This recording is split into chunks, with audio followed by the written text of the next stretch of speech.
Hi everyone, welcome back to Class 101, Bryce Coe here, and today we're going to be going over basic shading using watercolors. This will be really helpful to not only add some life to our drawings using color, but how to use value to strengthen the form of our drawings. Okay, so for materials, we're going to be using the Kuretake watercolors today, along with the Pentel watercolor brush pen. I'm going to be using the medium-sized tip. I'll also have the Pentel ink brush pen on hand to do some shading work. Make sure that you have a piece of scratch paper as well, just to test your flow when you're using the Pentel watercolors. And for the paper we're going to be using, we're actually going to be shading some of the work we've done in the previous chapters.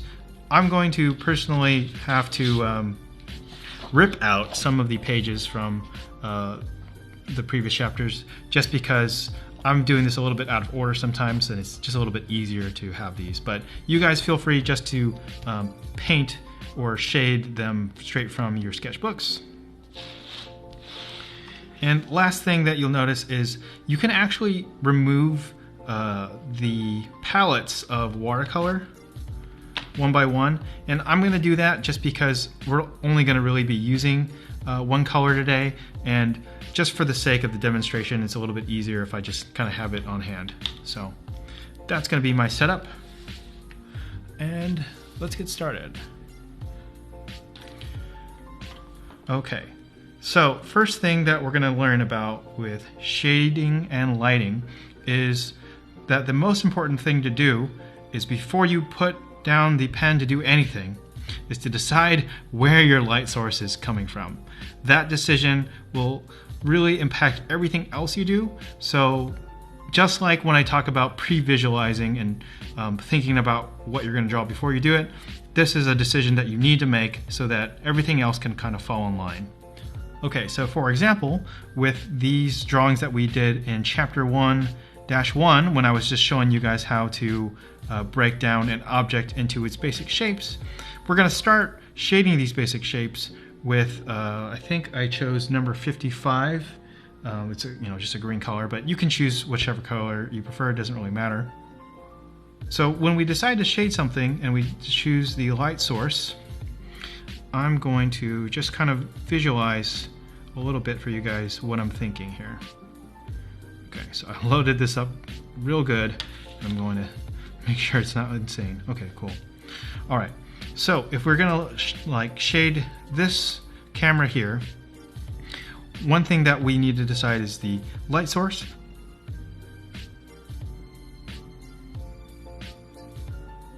So if we kind of just visually say that, okay, the light's coming from over here, then understanding that the light is coming from that angle, we can decide which planes would not get touched by that light. So this top plane here would receive light, but this side plane here, the one that's facing us, would not. Likewise, this plane would not as well. So I'm just going to start by shading in those planes. And the goal with our shading today is not to really have a wide range of value. I'm going to mostly try to keep these relatively flat. And I'll also shade in this front plane of this cylinder.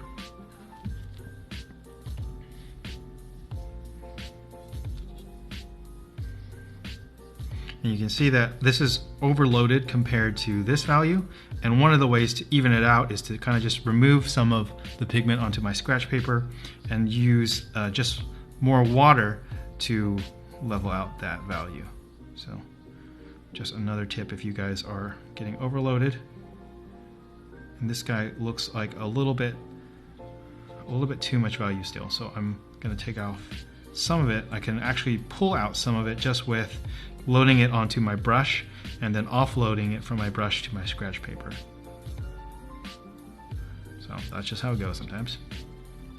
Okay, so for this lighting scheme here, this is starting to look pretty strongly lit. These are just deciding right off the get-go which planes get to be lit and which ones have to stay unlit. And these would qualify as form shadows.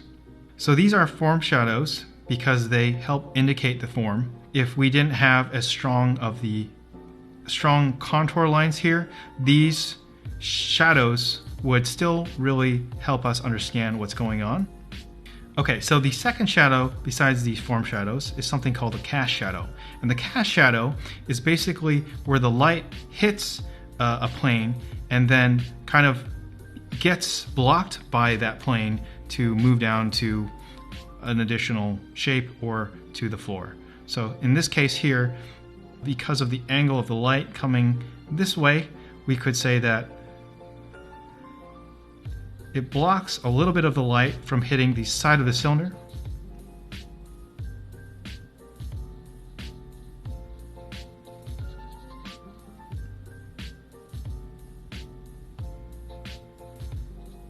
And actually, one other form shadow here is the underside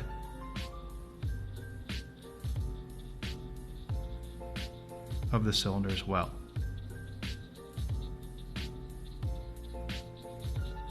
So I'm just going to even out the tone here because I added more value.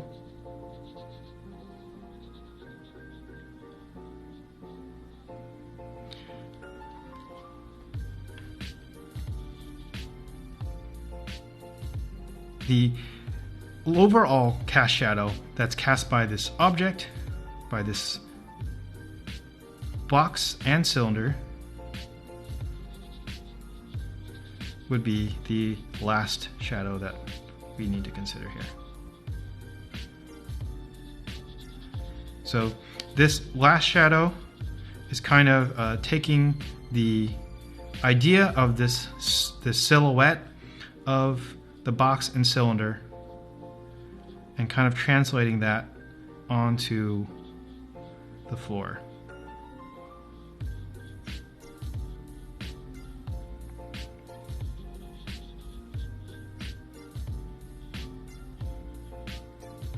Okay, so let's try that again over here. And this time, let's say that it's getting lit from above. And so that means that the only planes that are going to receive light are the top planes here. So the top of the cylinder and the top of this box. So I'll shade this one a little bit more loosely here.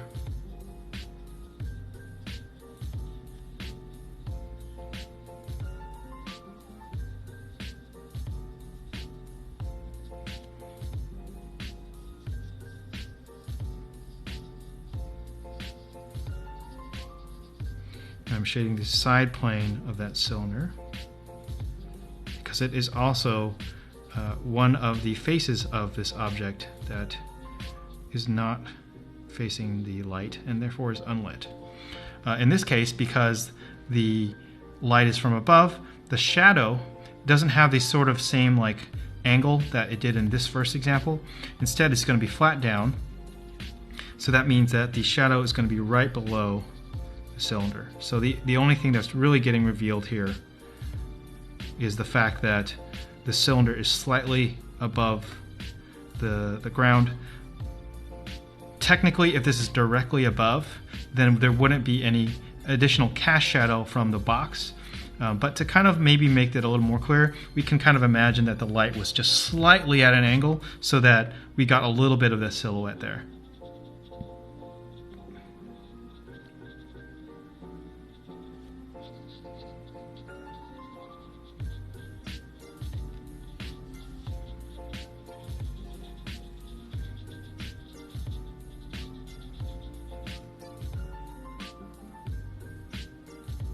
So next, let's shade this car, and for this one, let's say that the light source is coming slightly from behind here.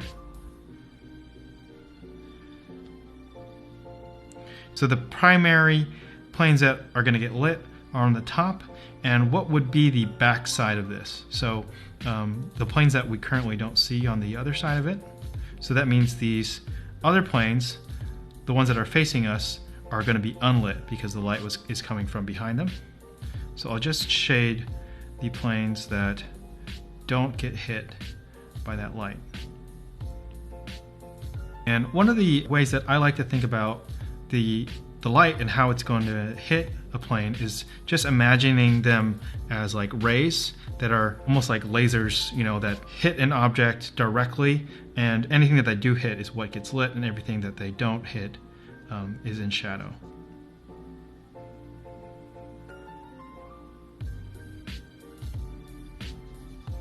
Another way to think of it maybe is like raindrops.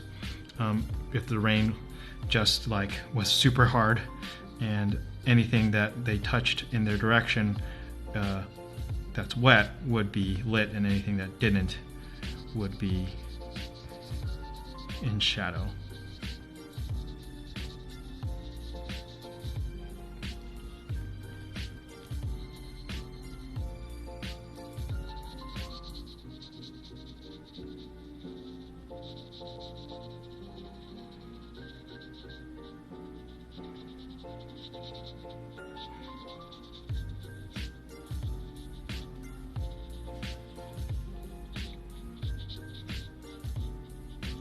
So those are all of the form shadows on the sky, because they are revealing form by the fact that the way that the light hits them kind of is showing off and emphasizing the various planes here. The cast shadow would be the shadow that this object casts onto other things. So there's the cast shadow on the ground here, but let's say that the angle of the light was kind of low. That would also create a shadow here. That's the kind of like the rays hitting part of the top of the roof there, but then being blocked from hitting the front of the car, the hood.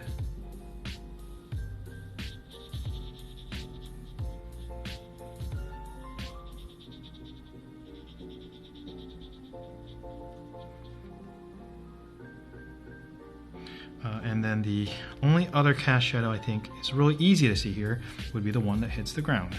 And the light is like rays here. This angle that the light kind of missed this hood would be the same angle that the light misses the ground. So that line would be the same angle.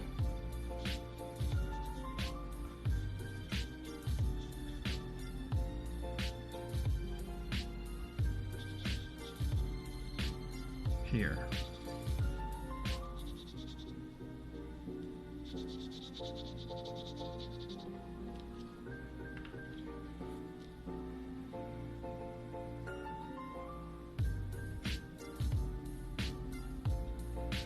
And one thing to keep in mind here is that the top part of this car will also be part of this cast shadow silhouette that hits the ground.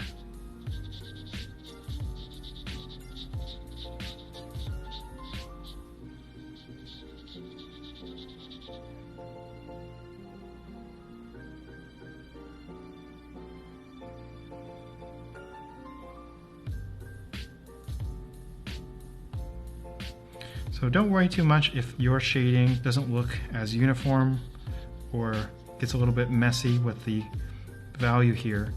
Right now we're mostly trying to focus on understanding how light hits an object and how our understanding of the 3D form is what's helping us to know which planes are getting hit by light and which planes are in shadow, and how those things, when combined, allow us to render an object.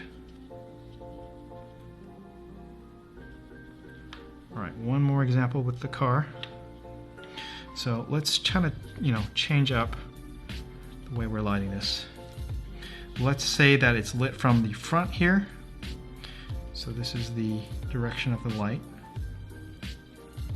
which would mean that the part that's unlit is the back plane of this front box, and that the cast shadow is going to go in this direction because the light's coming from the front.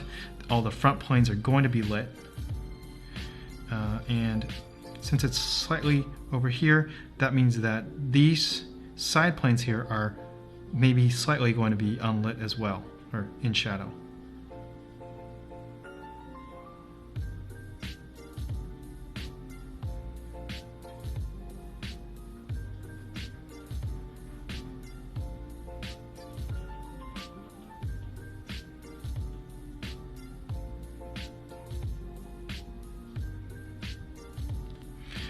And in the case of these really kind of like hard surfaced objects, we can say that this front plane and the top plane of it got enough light. And we're not going to kind of go into any gradation of like, it's kind of lit versus like this, which is unlit. Right now we're doing one hard light source, so just worry about lit or unlit. And for this example, we would get a cast shadow from this blocking the light from hitting the back of the car. So it would be something like that.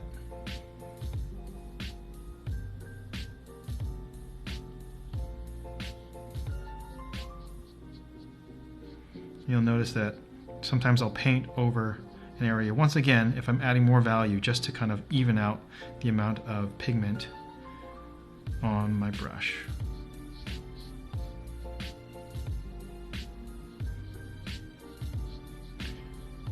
Okay. And the distance of the cast shadow from the object is kind of just showing you how intense this light is, or how what the angle of it is. Because I chose to say that this cast shadow back here came down at an angle kind of, well, it's difficult to see, but somewhat like this, that same angle is going to be continued back here for the cast shadow on the overall, or the larger rectangle there. Larger box shape there.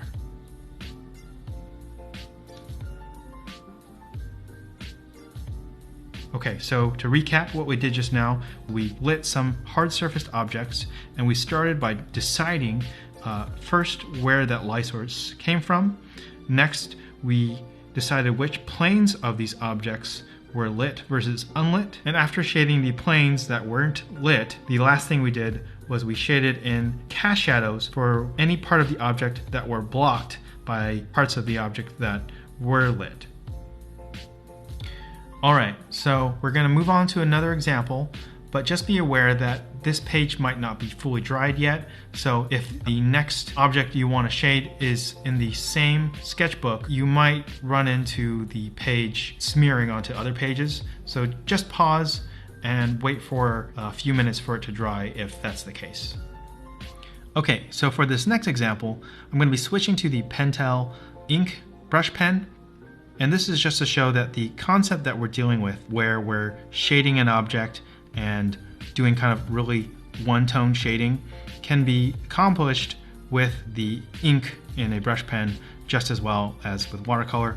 In fact, a lot of times when I draw, I might do kind of some preliminary shading when I'm just doing the line work because I'm using a brush pen, or even when I'm using the Bemidji felt pens. So the same idea applies, however, and that is before we get started with shading, we just decide where our light source is.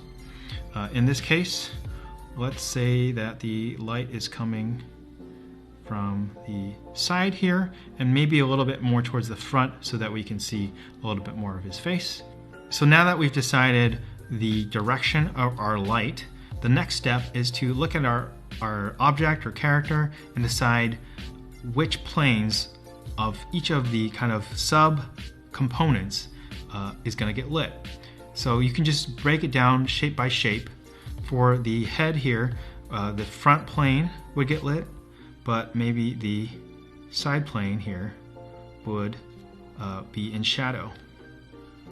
And one of the things that you'll see that I do is I often try not to shade in the entirety of a plane. I might leave just a little bit of some white there in between the line, just in case I want to kind of make it more clear what the contour of the line is. It kind of depends. I might go back and fill that in, but for now I'm going to just leave a little bit of space there. And then for his neck, it's a similar box shape that's not getting lit by this light, so I'm going to shade in that box or that side plane there. Moving down, before I worry about cast shadows, I'm just going to kind of shade in the overall planes. So this chest plane is kind of like it's almost the same orientation as this face, but it's a little bit away from it. Like this front plane for his face is facing this way, whereas the chest is angled just this way. So it's up to us, right? So I'm going to decide for me that this is in shadow. And some of the lines that I'm going to allow to stay are some of these details. It's not like they aren't in shadow, but for the sake of kind of the clarity of some of those details, and to maybe just allow us to shade this object further with watercolor if we wanted to additionally shade something, we can just leave a little bit of space, a little bit of white there to allow us that potential later. Now let's go to the arm. I think it's pretty clear that from this angle, this is the same plane as these ones, and in this direction that would not get lit. Same for his forearm and for the hand box. I know that the hand box didn't have any fingers, but this is a kind of your chance to leave a little bit of detail there if you so choose. So I kind of left a little bit of a line there for indicating a thumb. Okay, so on to this arm here. Gonna follow the same pattern with these other boxes where just the object that's facing this way, or the plane that's facing this way, is not receiving light because of the light coming from this direction. So on, same for these boxes that are his arms. Now working our way down to the hip box here. Nothing too surprising.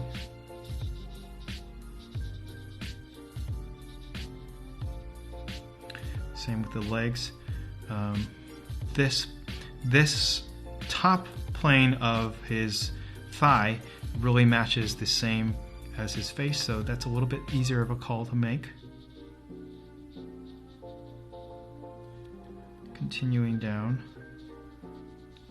to the calf area. And I don't remember what this line was supposed to indicate, but this kind of almost looks like the underplane of this box. I'm going to kind of complete that, and definitely doesn't get hit by our light source. And same for the front plane of this foot. Okay, so over here, it's relatively speaking the same direction of plane that's not getting lit, where it's the plane that's facing away from our light source the most, that is definitely in shadow. This side plane here will eventually tackle cast shadow. That's kind of going to show what light got occluded by these other planes here, or these other shapes here. But for now, we'll just move down to the side plane of this leg here.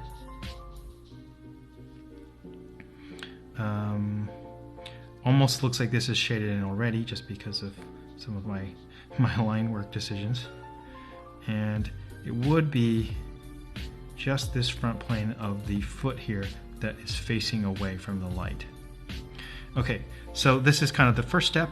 Again, just thinking of our light source and what planes got lit and which planes remained unlit. And the next step to shading this is to say, what are the cast shadows? So one of the easy ones here is the head shape is going to cast a shadow onto the top of this chest box. And because of the direction of the light, it's going to be something like that. And I'll try to leave a little bit of the white line here to make those shapes a little bit easier to make out.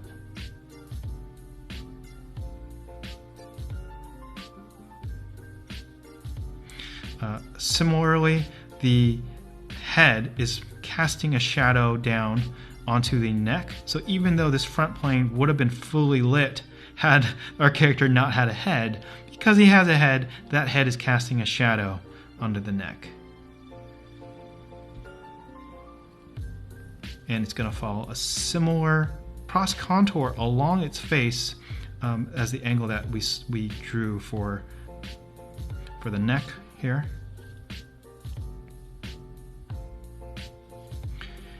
The chest, casting a shadow onto this leg area here. What we should think about most is what light would make it past these shapes to maybe it looks like would probably just hit the side of the leg here, which means that all of this here above is gonna be cast in shadow because of the chest. And I think one of the things that maybe just is helpful to remind yourselves is oftentimes you'll do a drawing and you'll be kind of scared of lighting it because you did so much work to render all the contours and cross contours there.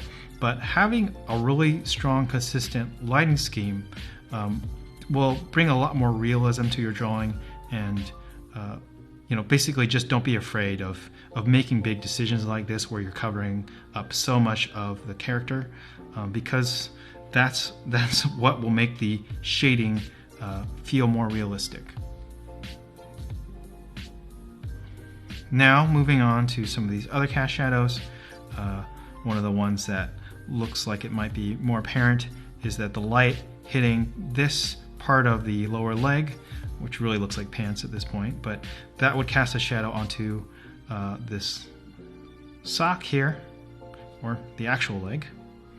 And this part of the leg, or the sock that we just shaded in, would probably cast a shadow onto the top plane of the foot.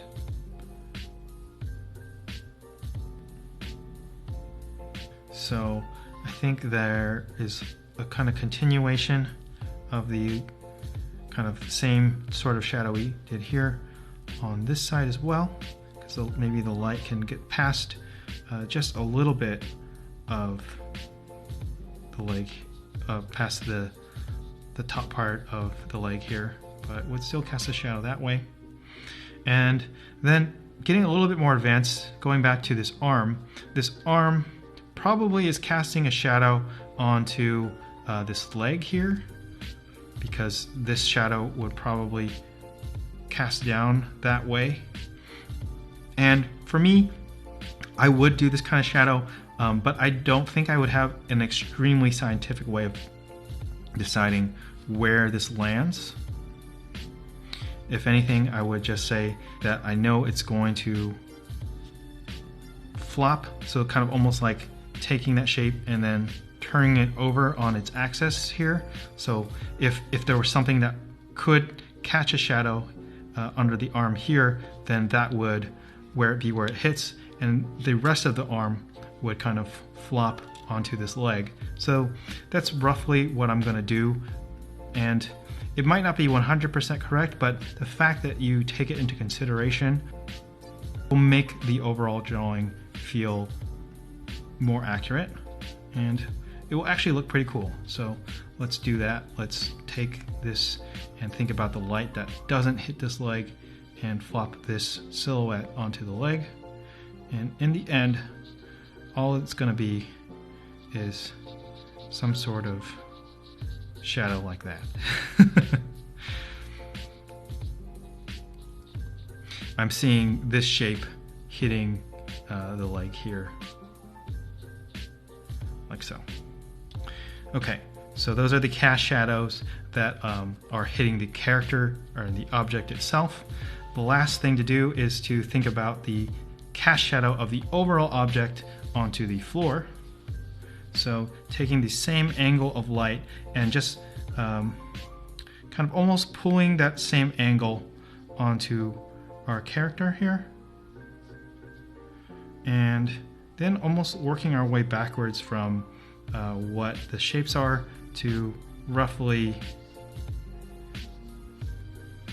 achieve a similar shape on the floor.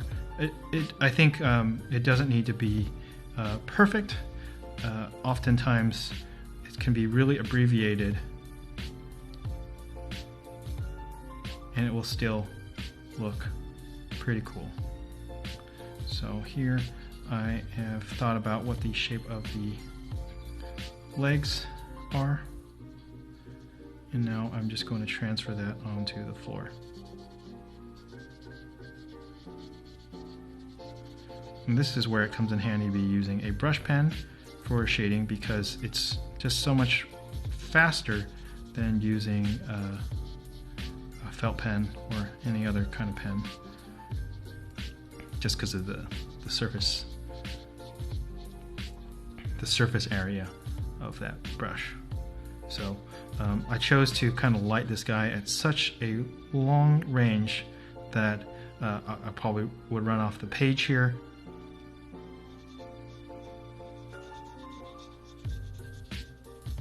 The shadow shape here that's coming from this cast shadow often doesn't need to be that accurate for it to still achieve the idea of the shadow.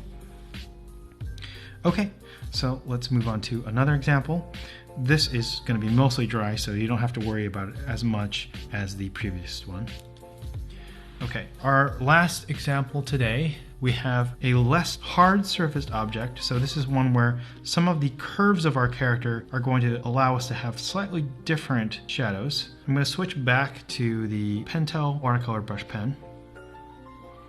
I'm going to load it up as well.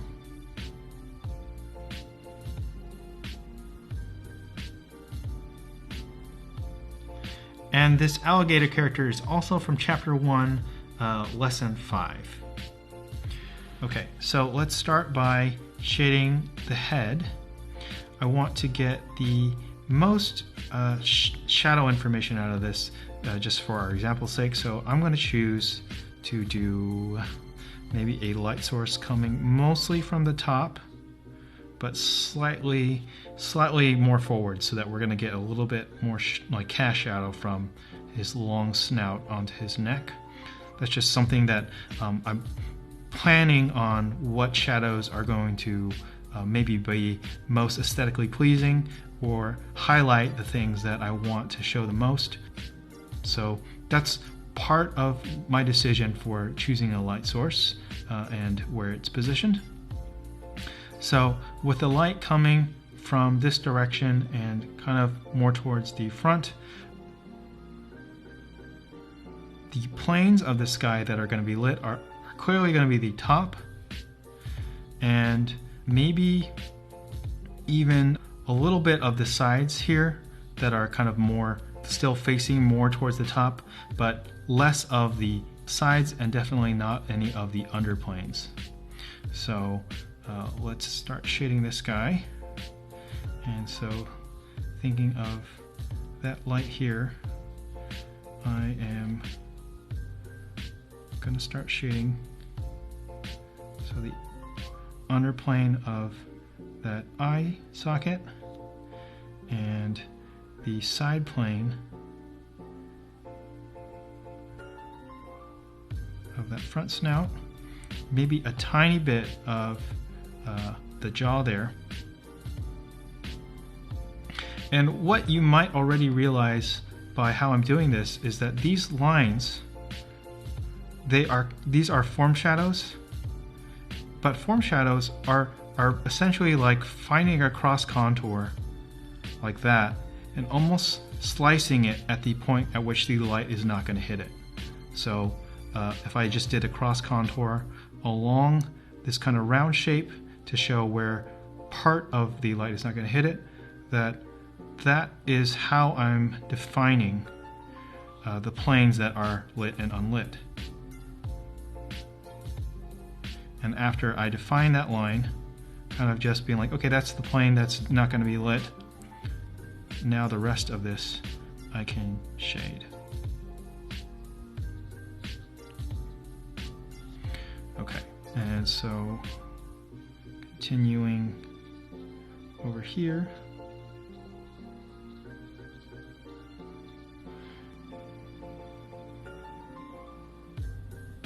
I'm allowing part of his jaw to be lit because maybe it's kind of like got a curved surface here where it's got a top plane, and that's just one way that adding a shadow can kind of also help you understand the form of your drawing a little bit better. You can add a little bit of intricacies that you didn't bother drawing in with lines, but that you feel are something that you can indicate with some of the shadow.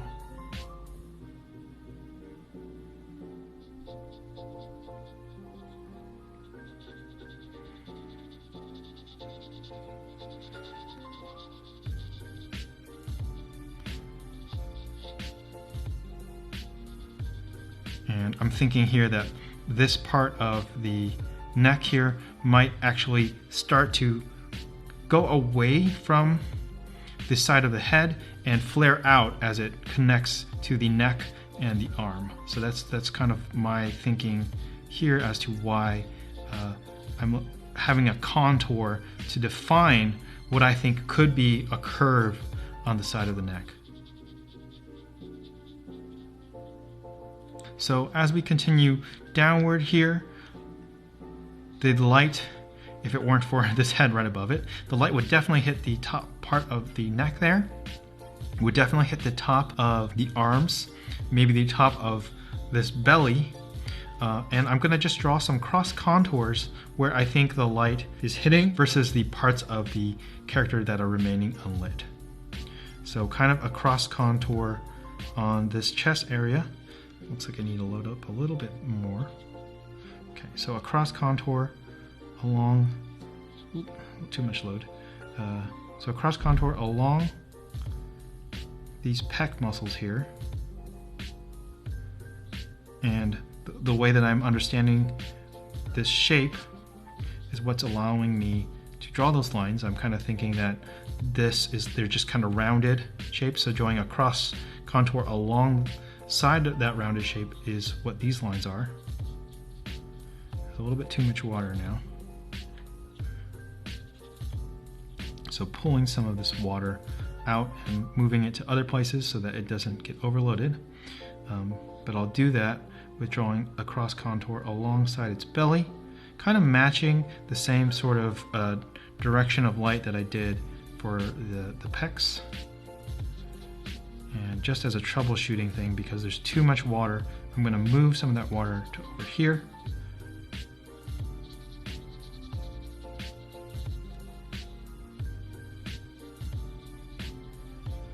And I'm going to draw a similar cross contour around the same place on the arms. And the reason that it's the same place is because the light's coming from the same direction and these shapes are roughly the same size. So that one is like almost like lighting the same object side by side there. The continuation of this cross contour along this arm. Kind of spreading out some of the extra pigment that I picked up here just to make this a little bit more even. And this side plane here of the arm is definitely completely unlit. It's facing away from our light source.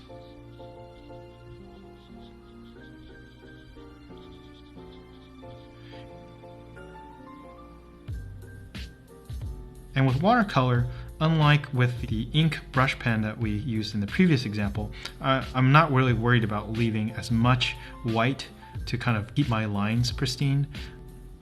That's just because you can still see the lines when you're using color. Forgot here that a bit of the side plane of the neck would be unlit.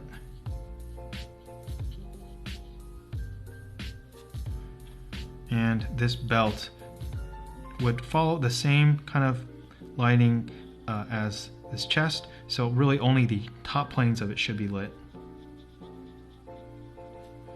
And you'll see here I kind of drew a top plane to the belt, but that I kind of included as being part of the belly. The troubleshoot for that would be to ignore that mistake, like I mentioned in the mistake lesson, and just kind of draw the correct cross contour for what would defining a top plane for that belt on the rest of the belt. And I feel like it looks mostly fine.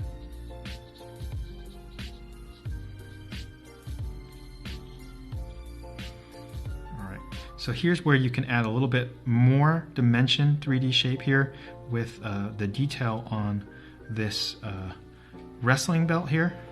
So the W was just a flat detail with no 3D shape previously, but if we decide to shade it where it's kind of got like a top plane to the top of the W,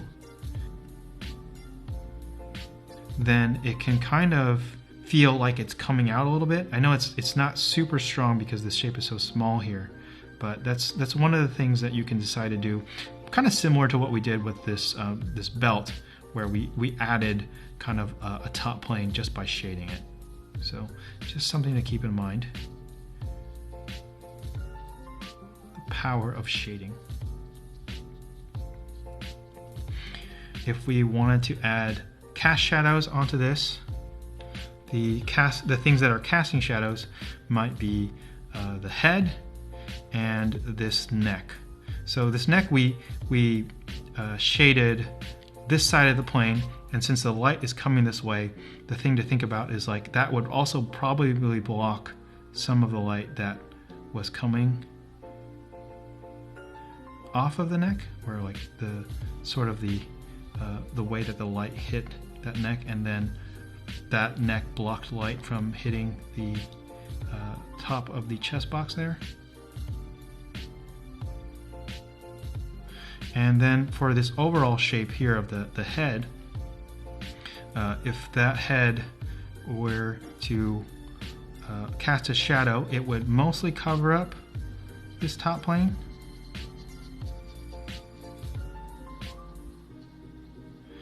And the part of it that I think is most interesting is that this snout will kind of reveal that this shadow is coming from that head most clearly.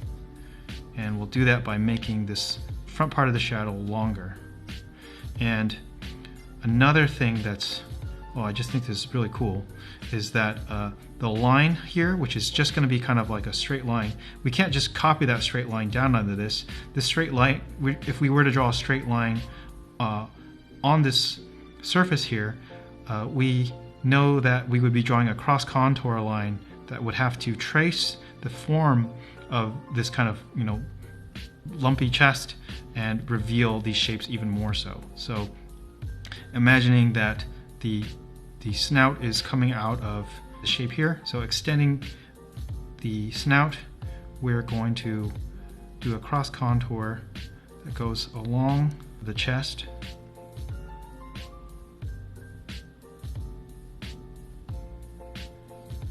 maybe also over here. And the length of it, maybe not, it's not that long, so maybe it would end around here.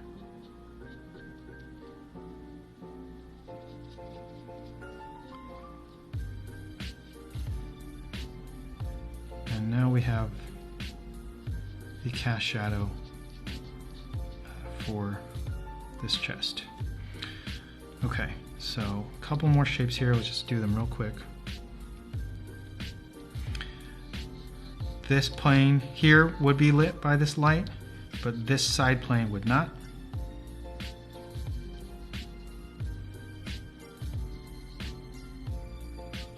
This front plane would not get lit. It's kind of in parallel to this wrestling belt, but even angled down a little bit more than that one, so no light for you. And then the side plane of his watch would not get lit. And then the side plane of the bicep here, I think the contour line, or not, well, yeah, the contour line that I drew here previously might not have been correct, because I think that what I see more strongly is this being the shape. So shading being kind of an opportunity to fix that mistake, which I didn't even notice before. Just shading the side plane as opposed to what I indicated as being a top and side plane here.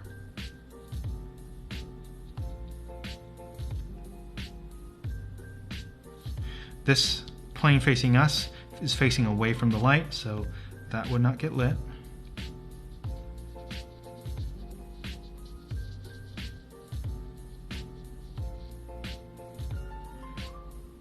And the side plane of the tail would also is also facing away enough from the light to not get lit.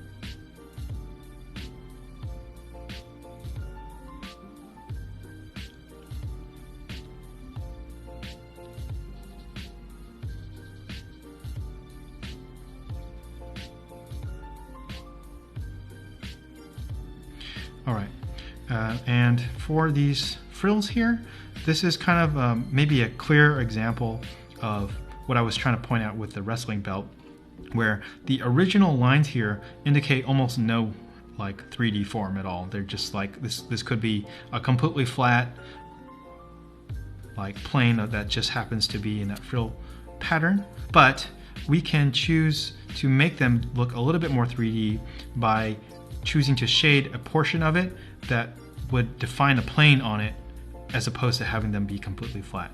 So what I'll do is kind of think about how the light is hitting them, how that light might hit the side of them, but not the separate plane that is facing away from the light.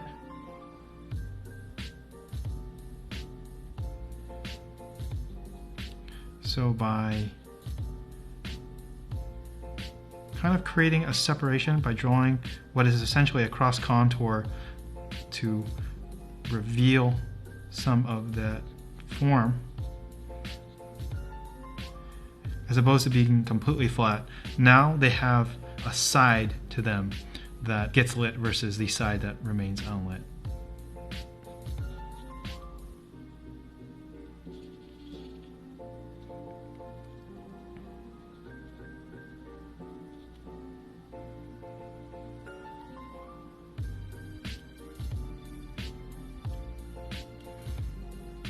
And as it goes more towards the light source, the shadow side will get smaller versus the side that is lit.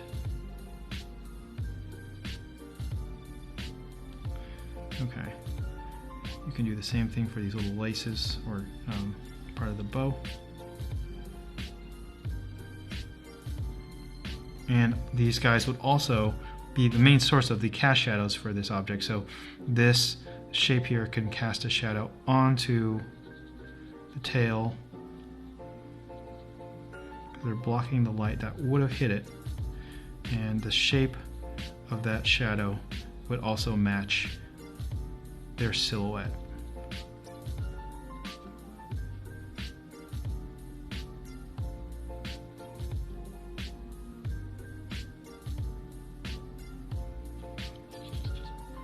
Need a little bit more water.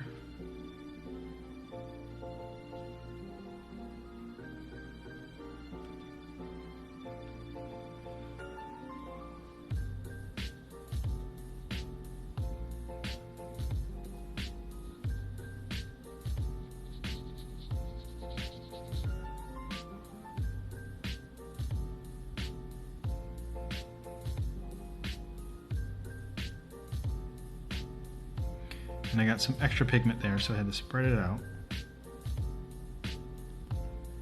Last shape here, nothing too complicated, real similar. Just going to shade the planes here that are facing away from our light source. And one note to mention about the terminology of things here is you might often hear a term called shadow shape. And shadow shape just refers to all of the shadow on an object. It's not necessarily a shape itself, but when I say something like, okay, the shadow, we're going to draw the shadow shape, that might really mean that I'm going to, draw all the contour lines of what the shadow would be, and then filling that in would be the complete shadow. So that's just something that you might hear elsewhere. Mostly, I'm just going to refer to it as an unlit versus lit plane.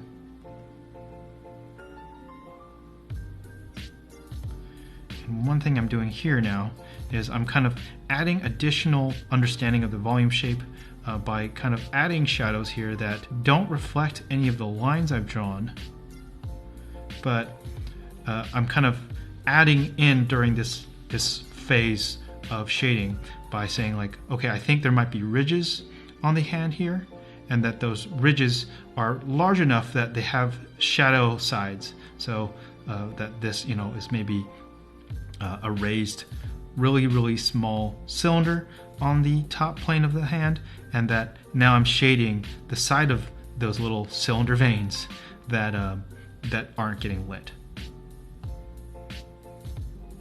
You could do the same with muscles. So on the arm here, if I want to say some of the muscles that we learned about with humans are like sticking out right there, then I can start to add additional shadow shapes that will convey that there's more going on besides it being completely flat. We can do the same thing all over the place. These little bits of shadows creating additional form on the surface of the object.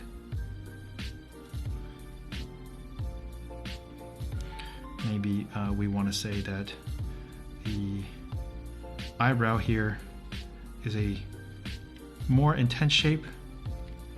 By shading this in, we can kind of say that that shape continued onward even though the lines didn't indicate it. Maybe we also think that he had a lot more ridges here. Adding these shadows helps to define that form.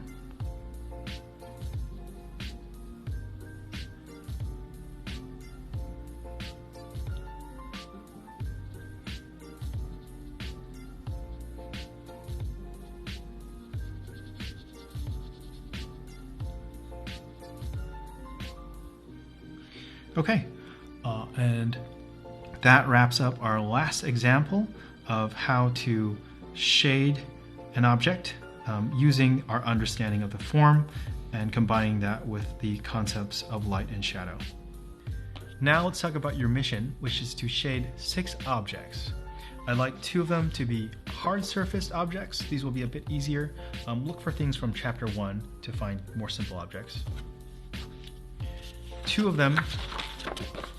them should be of more complex objects, things with rounded contours and more interesting details. They'll give you more to work with when you're drawing the cross contour lines to define a shadow, and also have more interesting cast shadows as well. And lastly, shade 2 objects using the Pentel ink brush pen. The more intense contrast is just something I think you guys should have a little bit more experience with. It'll kind of round out your understanding of lighting as well. And that's pretty much it for today's class. To recap, we went over how to shade an object using watercolor, and we started with our understanding of choosing a light source and having that direction affect not only the planes that we decide are going to be lit, but also how we determine what the cast shadow should look like. In the next class, we'll be going more in depth into how to shade an object and how there can be variation of value within a shadow. All right, that's it for today. So looking forward to seeing you in the next class. See ya.